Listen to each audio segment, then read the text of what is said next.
When Donald Trump campaigned for president, he talked of ferocious bids to rip apart international trade deals, which he saw costing American jobs. The U.S. Commerce Department's imposing a harsh new import duty on a Canadian plane maker Tuesday is the latest evidence of it. The U.S. is slapping aircraft maker Bombardier with an almost 220% tariff for its high-end jetliner. Washington believes that the Montreal-based company gets unfair government subsidies from Britain, Canada and the province of Quebec, hurting its larger American rival, Boeing BA. The effect is to triple the Canadian jet's price, putting it at a competitive disadvantage. This has opened a rift between the U.S. and Britain. British Prime Minister Theresa May decried the move on Thursday as protectionism.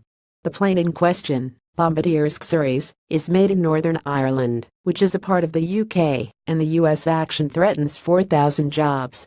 The tiff is about maintaining a level playing field and ensuring that aerospace companies abide by trade agreements, Boeing said in a statement. Bombardier called the ruling absurd and pledged to contest it before U.S. International Trade Commission, a federal agency that oversees trade. Although the commission will decide on the tariff next year, the hefty duty takes effect right away. Piece by piece, President Trump is launching his promised offensive against nations that he contends have bested the U.S. in trade pacts. In July, according to news reports, Mr. Trump scolded leaders of the G20, a consortium of the world's wealthiest nations, as largely responsible for America's trade deficit. The prospect of international trade conflicts is rattling many officials. The risk of a trade war is very clear, World Trade Organization Chief Roberto Azevedo said recently. Whether the president's salience will ultimately help the U.S. and its workforce is an open question. If you want to be sure the near-term pain a trade battle would impose on U.S. workers will prove worthwhile in the long run, you better have allies both political and military, wrote Ian Bremmer, president of Eurasia Group, a Politicalris consulting firm. But judging from his G20 outburst, Mr. Trump doesn't seem to care. The Bombardier settle comes at a ticklish time for May, whose Conservative Party has lost its majority in Parliament.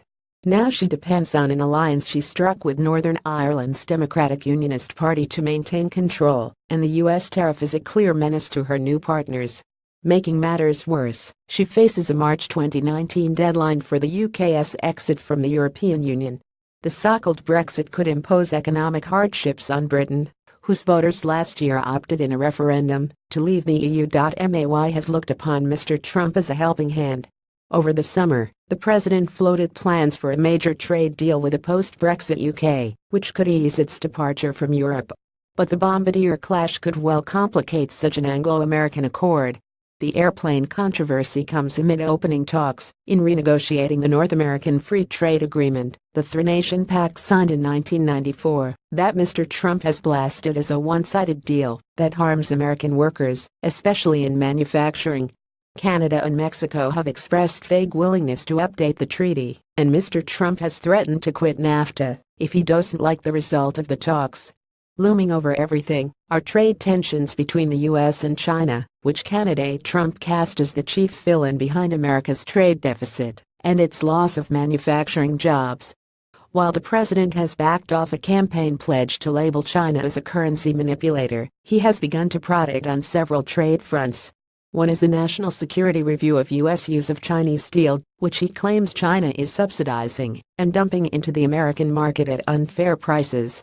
Chinese steel now makes up 26% of the American market. Another front is the U.S. investigation into the theft of intellectual property theft by Chinese companies. Beijing has responded that it will use all means necessary to defend its businesses. For Mr. Trump, the problem is that Americans like to buy foreign goods.